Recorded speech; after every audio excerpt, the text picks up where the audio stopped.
हाय viewers, तो चलिए शुरू करते हैं गौरव गुप्ता द्वारा लिखी गई कहानी और काव्य के बीच की कहानी देर रात तक। तो चलिए शुरू करते हैं ये कहानी। अध्याय नंबर 1। सुबह की धूप सेक रहा हूँ। सोच रहा हूँ काश मन की शिकायतों का बोझ अगर पिघल जाता तो कितना सुंदर होता। एक घेरा जो तोड़ा जा सकता है। वहाँ पहुँचकर मन अपने मजबूत हाथों से क्यों नहीं ढा देता वो दीवार। उसी पार तो हो तुम, मुँह फेरे। कभी लगता है दीवार के उस पार तुम दीवार की ओट से टिक कर मुझे ही सुन रही हो। कभी लगता है दीवार से दूर नई दुनिया बना रही हो। उदास होकर या हंसकर के बीच उस वक्त मेरा स्वार्थी मन चुनता है तुम्हारी उदासी, क्योंकि उस दुनिया की तुम्हारी हंसी में मैं गैर मौजूद हूँ और मेरे मन ने अभी निस्वार्थ प्रेम को स्वीकारना सीखा नहीं है। मैं हार जाता हूँ, गिर जाता हूँ औंधी हुई उस आदर्श प्रेम तक पहुँचते पहुँचते। अगर दीवार के उस जानिब हो तो धीमे से आवाज़ दो ना। मैं दीवार से दूर कभी नहीं जाता। कभी कभी वहीं थक कर बैठ जाता हूँ। आओ इस सुबह की धूप में दीवार के सहारे एक सीढ़ी तो लगा लें। अपनी अपनी दुनिया बनाने से पहले कभी साथ बनाई दुनिया को छू लें उंगलियों से। बचपन में एक बर्तन में चाक तैयार कर उसमें हवा फूंक कर बड़ा सा बुलबुला उड़ाया करते थे और हवा में उड़ते उस बुलबुले को जैसे ही उंगलियों से छूते वो फूट कर गायब हो जाता। हमारी शिकायतों का बुलबुला भी उसी तरह फूट जाएगा प्रेम की उंगलियों से छूते ही, और हमारे मत होगा उन शिकायतों का छीटा जिसे अपनी तलहटी से पोंछ लेंगे आलिंगन से ठीक पहले। आओ इस गुनगुनी धूप में एक दूसरे से पीठ दिखाई सुने एक दूसरे का मौन जो बह रहा है रीढ़ की हड्डियों में, सूखे बिखरे पत्तों में चुने सबसे हरा पत्ता जिसने अभी भी जीवन के प्रेम में बचा रखा है खुद को। इसी के साथ ये अध्याय समाप्त होता है। तो चलिए शुरू करते हैं इसका अध्याय नंबर 2। चीज़ें बदल रही थीं और बार बार वह स्मृति में लौटता है जहाँ से सफ़र शुरू हुआ था। वो किस बात पर दुखी था?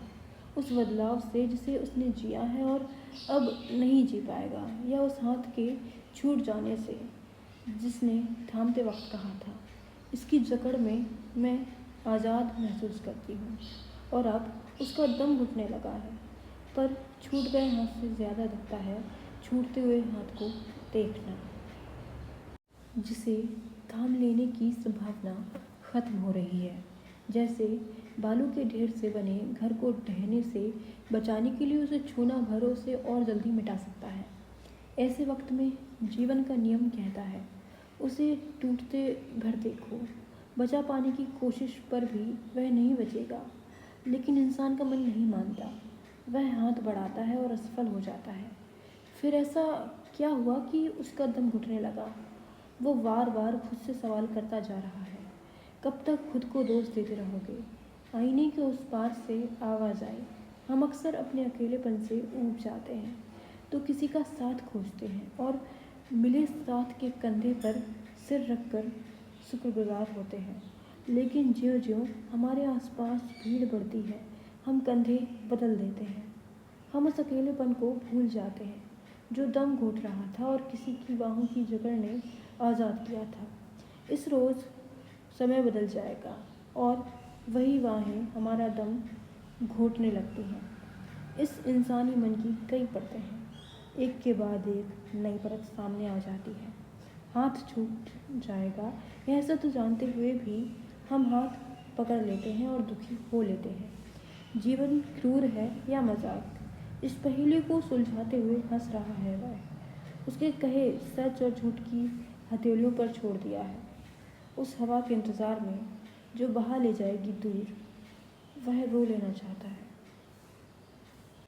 इसी के साथ इसका दूसरा अध्याय भी समाप्त होता है। तो चलिए अब इसके तीसरे अध्याय पर चलते हैं। मिलना अकस्मात था। बिछड़ने का भी ठीक ठीक कोई कारण नहीं बताया। जैसे पहली दफ़ा कोई चाय पर मिला और उठकर जाते ही फिर कभी नहीं मिला। बहुत कुछ कहने से ज़्यादा कहने की चाह रही, नहीं कहे गए से ज़्यादा दुखा उस चाह का खाली रह जाना। छटपटाहट ठीक वैसे जैसे मछली को पानी से बाहर निकाल दिया गया, जैसे भूख से बिलबिलाता बच्चा और स्तन में बूंद भर दूध नहीं।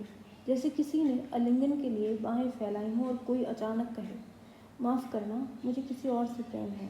कभी कभी भ्रम में जीवन सबसे सुखद लगता है। आँख में नींद झाँक रही हो कब से, और एक मखमली बिस्तर मिल जाने का सुख, जैसे ठंड में रजाई मिल जाने का सुख। खूब प्यास लगने के बाद लोटा भर ठंडा पानी मिल जाने का सुख। तुम्हें मुझसे प्रेम था का सुख भ्रम मेरे लिए जैसे नवंबर की पहली धूप बीनना था। सर्दी की चाय में अदरक के स्वाद का कंठ से टकराना, रात की प्लेलिस्ट में सॉफ्ट जैज का अचानक बज जाना। अगर भ्रम ना हो तो ज़िंदगी कितनी रूखी जान पड़ेगी। जैसे तुम्हें मुझसे प्रेम नहीं का सच, रूखी हवा से भी ज़्यादा रूखा, मानो किसी ने सूखी चमड़ी पर नुकीला पत्थर रगड़ दिया हो। एक गाना आज चाय बनाते बनाते गुनगुना रहा था, चलो एक बार फिर से अजनबी बन जाए हम दोनों, शायद फिर एक दूसरे को जानने की इच्छा से लबालब पूछ लें कैसे है। इसी के साथ ये अध्याय भी समाप्त होता है।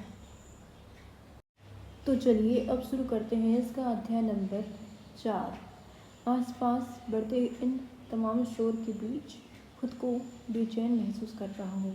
तुम तो जानती हो, मैं सेमर की नरम रूह को हथेली पर रख उसे उड़ाता देखने वाला इंसान हूँ। खून से लथपथ खबरों के बीच अकेला पड़ जाता हूँ, जैसे चारों तरफ हिंसा के बढ़ते नाखून मेरे मन को खरोंच रहे हैं बार बार। सिर के अंदर अनगिनत शोर पड़ने लगे हैं। एक हथौड़ा निरंतर चलता रहता है मेरे मन पर। हमेशा लगता रहता है कि एक भीड़ हथियार की धार तेज कर रही है। दरवाजे पर अब किसी तरह की आहट से डर जाता है मन। तुम होती तो कहता, पानी की पट्टी कर दो, जुलाई की बारिश के बीच तपते बुखार से कुछ राहत मिलेगी। बचपन की स्मृतियों में बुखार के दिन गहरे बसे हुए हैं। देर रात तक जोर की बारिश में बुखार से पड़ा रहता था बिस्तर पर। माँ पट्टी कर रही होती थी। एक समय बाद प्रेमिका माँ हो जाया करती है। वही ख्याल, वही मीठी डांट, वही प्रेम से सिर पर हाथ फेरना और फिर जादू का घट जाना। रात ख्याल करके सोता हूँ, सुबह की दिनचर्या को कैसे ठीक करूँगा, पर सुबह उठते ही सारे ख्याल मेरी जिद भाप की तरह उड़ जाया करते हैं। मन प्रतिपल कितना बदलता है ना, इंसान अपनी ही लड़ाई में हार जाता है। फिर तुम्हारा ख्याल आता है, तुम जब गई तो बेवजह दोष दे रहा था तुम्हें। अब लगता है शायद तुम भी लड़ती रही होगी खुद से और अंततः हार गई होगी। तभी तो तुमने कहा है कि अब पहले जैसा कुछ भी महसूस नहीं होता, सब बदल गया है जैसे। कहीं मैंने पढ़ा था कि असल में हम किसी से प्रेम नहीं करते, हम प्रेम में हैं, इस विचार से प्रेम कर रहे होते हैं। और बुद्ध कहते हैं, विचार को एक रोज़ बदल जाना होता है, सब कुछ एक रोज़ बदल जाता है। महान दार्शनिक हेराक्लिटस कहता था, हम एक ही नदी में दोबारा पैर नहीं रख सकते, नदी बदल गई। ओशो इस बात को आगे बढ़ाते हुए कहते हैं, पैर रखने वाला व्यक्ति भी अपने दूसरे पैर रखने के क्रम में बदल गया। उसके अंदर इस क्षण में अनेकों दफ़ा विचार बदले। जिद कृष्णमूर्ति कहते हैं, जीवन अस्थिर है और यही इसका सौंदर्य है।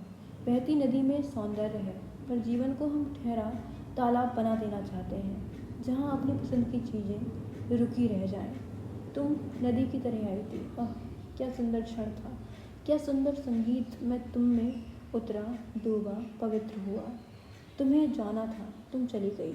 नदी के जाने का सौंदर्य मैं क्यों नहीं देख पाया, क्यों घुटता रहा, मैं क्यों नदी को बांध लेना चाहता था। क्या यह मेरा निरा स्वार्थ नहीं था? जिसे वसंत से प्रेम है, वे जानते हैं पतझड़ का सच। हमें सिर्फ बसंत चुनने की जिद नहीं करनी चाहिए, पतझड़ से चिढ़कर हम बसंत का सौंदर्य खो देंगे। देखो, मैं बात करते करते कहाँ भटक गया। तुम्हें तो पता है, मैं किसी एक बिंदु से अनंत की रेखा खींचने लगता हूँ। कब कहाँ किस ओर मुड़ गया फिक्र नहीं होती। अब भी किसी रात में घंटों तुमसे संवाद करता हूँ, और हमेशा की तरह तुम्हारी चुप्पी घंटों किसी विषय पर बोलते रहने में मेरी सहायक है। लगता है शायद अब भी मेरे कमरे के अंधेरे में तुम चुपचाप बैठी हुई हो, मैं अब भी आदि बीच बीच में पूछ लेता हूँ, तुम सुन रही हो ना? तुम सुन तो रही हो ना? इसी के साथ ये अध्याय भी समाप्त होता है। I hope you like it. कल और आज के बीच भूमि का एक थॉट है। I choose to love you in silence, for in silence I find no rejection. इसी के साथ ये अध्याय समाप्त होता है। Thank you for watching.